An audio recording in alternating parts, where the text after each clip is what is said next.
Buenas noches, bienvenidos a La Esencia aquí en Mega TV. Pena capital. Hoy quisiera enfocar esto desde dos puntos de vista. Primero, lo que pasó hace algunos días en el estado de Alabama, que es uno de los pocos estados que todavía mantiene el tema de la pena de muerte en Estados Unidos. Y no solamente que mantiene, sino que aplica, porque hay estados que todavía tienen en su legislación prevista la pena capital, pero no aplican. Eso por un lado, hay un nuevo método ahora de ejecución que se está realizando en algunos estados de los Estados Unidos que ha creado bastante polémica porque, según muchos, ocasiona sufrimiento al que es ejecutado.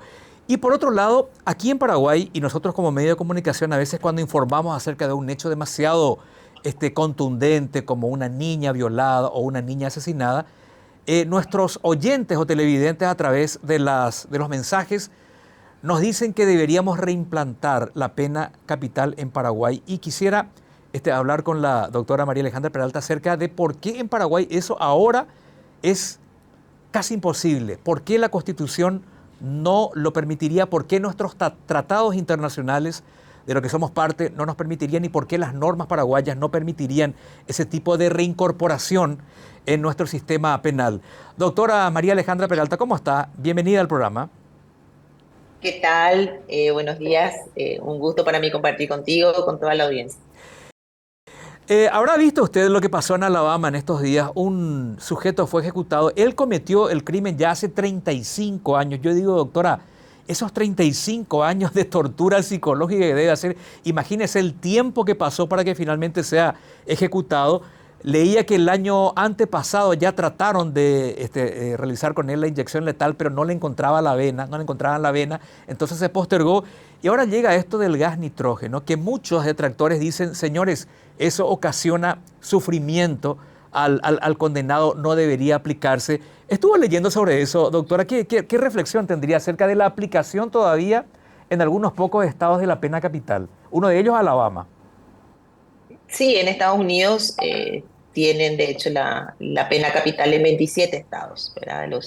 De los 50 estados, 27 siguen aplicando la pena de muerte y en todo el mundo son alrededor de 58 países los que siguen aplicando esta pena, la pena capital, entre ellos China, Arabia Saudita, Irak, Estados Unidos, que entre ellos solamente ya conforman el 82% de las ejecuciones letales en todo el mundo. La pena de muerte en sí, sino como bien dijiste, ya toda la tortura psicológica que implica desde el momento de la adopción de la sentencia a la pena de muerte, llevar eso durante tanto tiempo, en el caso del señor Smith, que fue ejecutado el jueves pasado, el jueves 25, más de 30 años, a finales de los 80 él había cometido un homicidio. Bueno, desde ese momento ya él estaba, digamos, padeciendo lo que se concretaría en algún momento y que finalmente se dio con esta ejecución por este método que en Alabama fue, digamos, utilizado como conejillo de indias.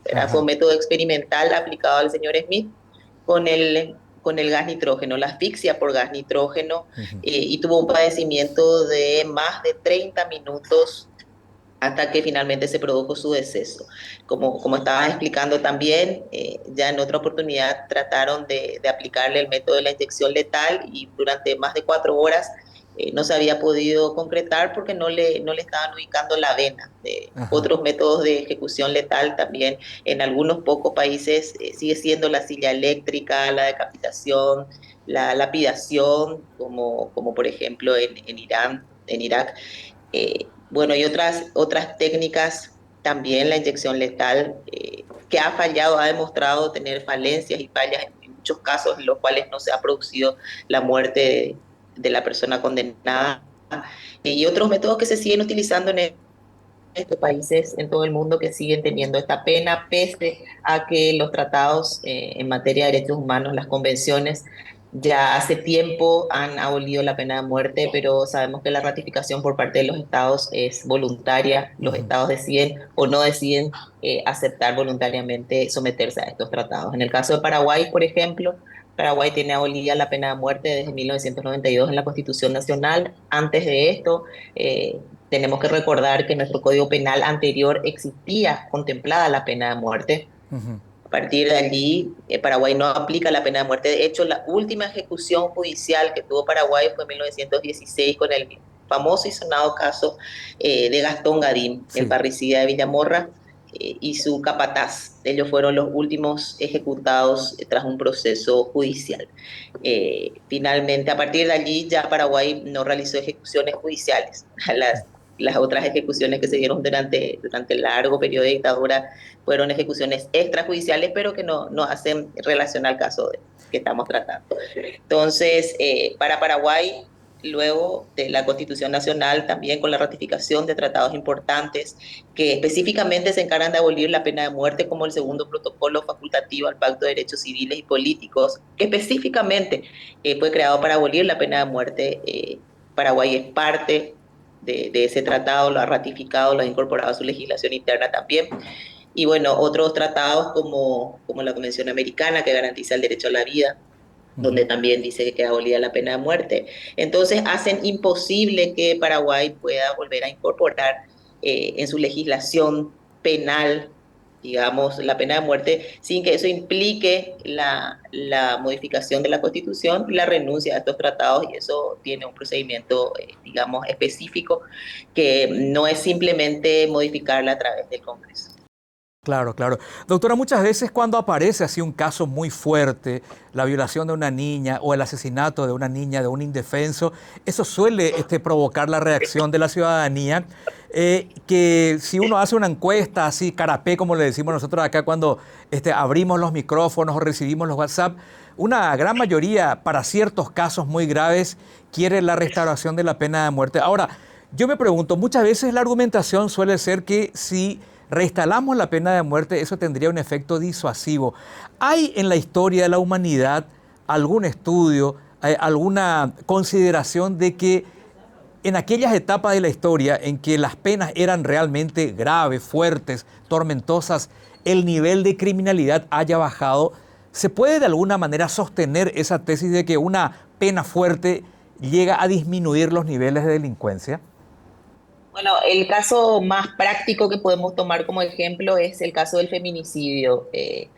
Digamos que tiene nuestra legislación penal la pena más alta, hasta 30 años para los casos de feminicidio. Sin embargo, esto no ha servido como un disuasivo ni ha mermado en nuestras cifras, sino todo lo contrario. Hoy visibilizamos este crimen y hoy vemos nuestras cifras que van en aumento año tras año, superando los límites cada vez del año anterior, y bueno, ranqueando a nivel de Sudamérica entre los primeros lugares. Entonces, básicamente, el aumento de penas, ya ha quedado demostrado esto, no sirve como un disuasivo en la conducta del delincuente, sino que otros tipos de estrategias que forman parte de la política criminal que debe adoptar el Estado. Entonces no basta simplemente con aumentar las penas, volverlas más severas, sino que trabajar desde el ámbito de la prevención, de la educación y un montón de estrategias que forman parte de la política criminal de un Estado, que un Estado debe tomar en cuenta, y por supuesto nuestros legisladores al momento de contemplar estas conductas. Lo mismo ocurrió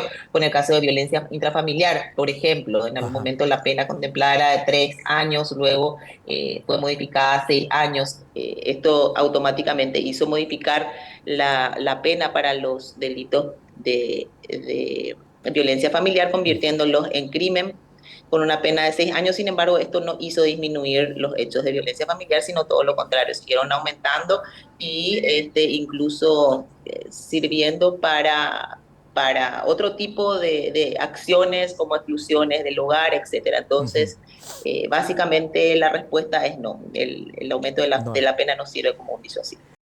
Y el otro argumento que suelen plantear es que algunos son irreformables, que es difícil reformar o imposible reformar a cierto tipo de criminales. ¿Usted qué pensaría? La reforma del individuo, la reinserción del individuo a una vida sin delinquir, ¿es una quimera, es un sueño o es posible en la mayoría de los casos, doctora? ¿Usted cómo lo ve a partir de su experiencia?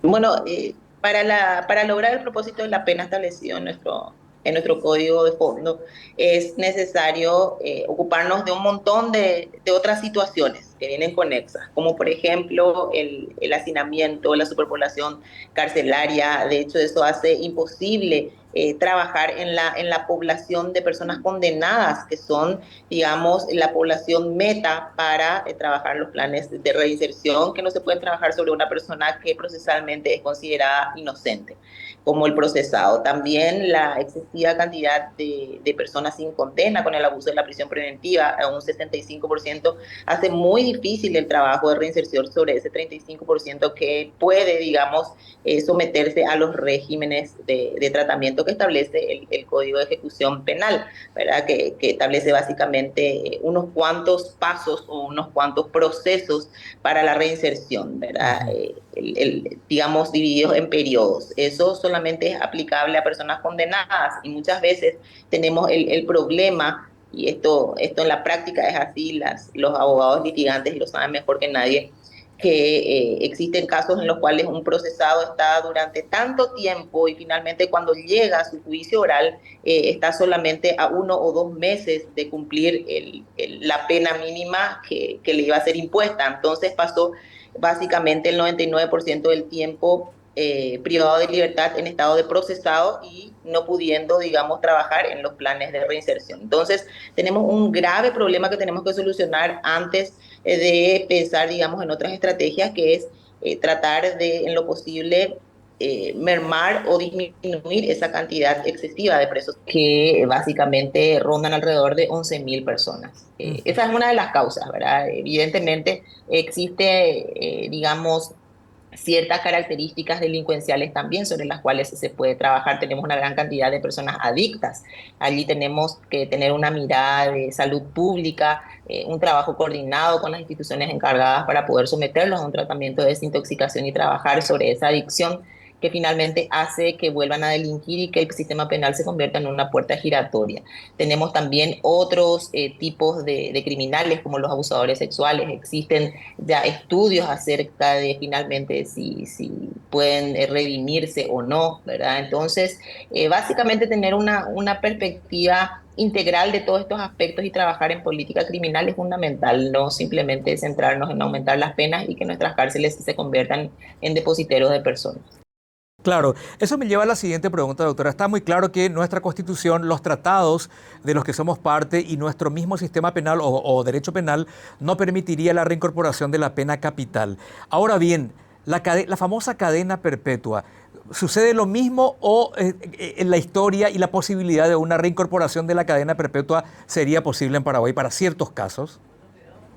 Tenemos, no solamente tenemos digamos, el protocolo facultativo que queda, digamos, encargado de abolir la pena de muerte y nuestra Constitución Nacional que lo establece claramente, sino que tenemos también otra convención, que es la Convención contra la Tortura y otros tratos o penas crueles, inhumanas y degradantes. Ujú. Y la cadena perpetua es considerada una pena cruel, inhumana y degradante, ¿verdad? En ese caso también, para poder aplicarla de esa manera, tendríamos que renunciar a ese tratado internacional y ese procedimiento está establecido en el artículo 142 de la Constitución Nacional, que exige que se haga a través de un referéndum, ¿verdad? Para poder apartarnos de un tratado internacional en materia de derechos humanos. Entonces, Ujú. eso no puede simplemente ser modificado por el Parlamento con el aumento de pena a tenerla sin límites, digamos, ¿verdad? Que Ajá. sea una cadena perpetua porque es considerada un trato cruel, inhumano y degradante a tenor de lo que establece la Convención contra la Tortura ratificada por Paraguay. Claro que sí, interesante. Ahora bien, el concepto moderno de la pena, vamos a hablar de vuelta de la pena capital, es que el condenado no sufra. A lo largo de la historia, la sociedad ha buscado métodos que no provoque sufrimiento de aquel que es ejecutado, ¿eh? De allá de la época, qué sé yo, de la crucifixión, pasando por la horca, la guillotina, el fusilamiento, la silla eléctrica, la inyección letal y ahora el gas nitrógeno. Se ha buscado formas que eviten el sufrimiento del condenado, que la muerte sea rápida, digamos, por hablar en un término vulgar. Todavía estamos buscando ese método, doctora. No se puede hablar de un método que no provoque sufrimiento al condenado hasta ahora. Bueno, de hecho, los métodos utilizados todos han demostrado o tener cierto tipo de falencia, ¿verdad? O provocar sufrimiento. En el caso reciente, por ejemplo, estamos en pleno 2024 y estamos aplicando una pena capital que produce un sufrimiento de más de 30 minutos a la persona que va a ser ejecutada. Entonces, digamos, si no hemos logrado con el avance tecnológico a hoy en día lograr una pena de muerte sin dolor y sin sufrimiento, entonces podemos decir que ese no es el propósito del ser humano hasta el momento, ¿verdad? Ujú, Entonces, de hecho, en algunos países se sigue aplicando la lapidación, por ejemplo, ujú. técnicas como la decapitación, técnicas como la silla eléctrica, que ya han demostrado evidentemente que el condenado, que el ejecutado padece un sufrimiento previo a la muerte. Entonces, a estas alturas del avance tecnológico, ya el hombre llegó a la luna hace tiempo, pero no ha podido lograr una muerte sin dolor al ejecutado. Entonces podemos decir que no está, digamos, entre los propósitos de esa pena. Ujú. Uno de los argumentos que yo tengo particularmente, doctora, y esto cuando discuto con amigos, con colegas, por qué estoy en contra de la pena de muerte, es que jamás vamos a tener la certeza de que ese ejecutado haya sido culpable realmente. Y me baso en aquel libro, no sé si ese libro se sigue editando o actualizando, Error Capital de Amnesty, donde habla de una buena cantidad del sistema penal norteamericano que falla, que tiempo después se descubre que el ejecutado era inocente, y ahí aparece el famoso indulto póstumo, que ya no sirve absolutamente de nada, ya no lo vas a traer de la muerte al ejecutado. ¿Usted cómo ve ese tema? ¿Hay realmente un porcentaje, digamos, alto de fallas, de errores en la aplicación de la pena capital, y después de un tiempo se descubre que ese ejecutado finalmente no era culpable? Sí, por supuesto que sí, eso es categórico, existe un porcentaje que no es menor de personas que finalmente resultaron inocentes, ¿verdad? Hace poquito nomás estábamos también ante la noticia, ante un caso de un condenado a 30 años de pena privativa de libertad, pero finalmente se demostró su inocencia. Él dice: no guardo rencor, pero me robaron la vida, ¿verdad? No Ujú. perdió la vida él, pero básicamente...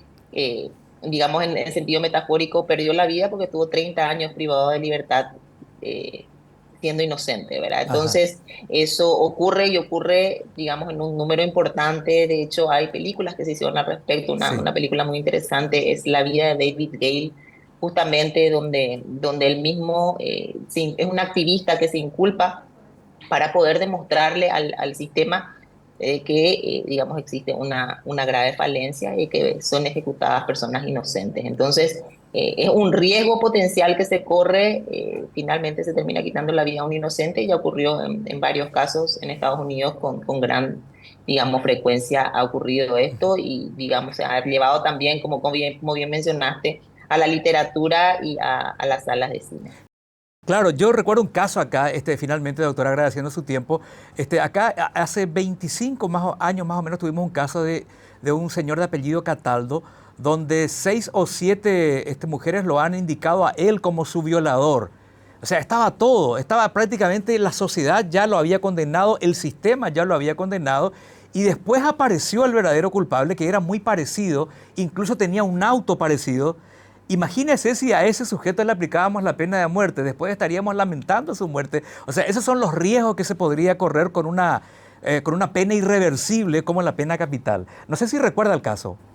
Recuerdo el caso, y eso también me trae a la mente otra situación que se da con mucha frecuencia, cuando se vulnera lo que es el principio de inocencia, no solamente por los jueces, sino también por las personas que exponen, puede ser la Policía Nacional, incluso trabajadores de la prensa, también exponiendo a la persona como culpable, Es que cierto. finalmente termina siendo inocente, y esta persona ya acarrea con otra condena, que es la condena social, ¿verdad? Y borrar eso ya es bastante difícil. Ya tuvimos casos de personas que recurrieron al sistema judicial reclamando una indemnización por daño moral, por lo que le generó haber sido estigmatizados como abusadores sexuales, por ejemplo, siendo inocentes. Entonces, hay que tener mucho cuidado cuando uno presenta a una persona, cuando presenta un proceso, y tratar de respetar en lo posible el principio de inocencia es fundamental. Usted sabe que ahí todos tenemos que hacer un mea culpa. Nosotros los comunicadores todavía no aprendimos algo tan sencillo como no presentar al encausado o sospechoso como culpable. Sí, cometemos todos los días ese error, doctora, y lo admitimos, y parece tan sencillo de revertirlo, y no lo hacemos. Yo no sé por qué. Doctora, es un gusto escucharla siempre. Muchas gracias por su tiempo. Por favor, siempre a las órdenes. Gracias por la invitación. Muy amable la doctora María Alejandra Peralta. Ya volvemos con más de La Esencia.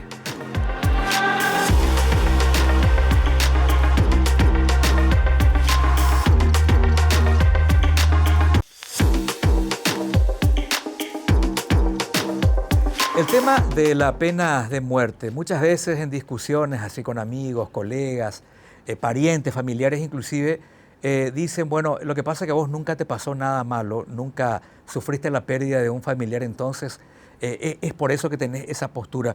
Lo que pasa es que las leyes tienen que ser producto del razonamiento, de un debate social, y ese debate social se traslada al Poder Legislativo y de ahí salen las leyes. Nunca una norma, una ley puede tener como fuente cuestiones emotivas, cuestiones de impulso, cuestiones de reacción. Yo sé que es indignante, yo sé que es realmente muy pesado tener que aceptar que una niña es violada, por ejemplo, o que es asesinada, o que una persona indefensa es atacada en sus derechos. Eso es muy difícil de tolerar, es muy difícil de aceptar. Pero las leyes no pueden ser productos de esa reacción.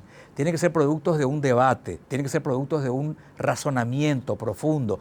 Esas son las leyes que funcionan. Y en cuanto a la pena de muerte, insisto, nunca se tiene la certeza absoluta de que el ejecutado realmente fue culpable de lo que se le condenó o por lo que se le condenó. Estados Unidos, que tiene uno de los sistemas penales más respetados del mundo, más de una vez, y esto lo corroboraba la doctora, más de una vez en su historia, muchísimas veces en su historia en realidad, ha tenido que otorgar el famoso indulto póstumo, es decir, el perdón póstumo. Ya lo mataron al condenado, pero después descubren de que no era culpable y le perdonan, pero el hombre ya está muerto. ¿Cómo le recuperás? La pena de muerte no permite reivindicarse ante aquel inocente que fue condenado injustamente. Hasta la próxima en La Esencia.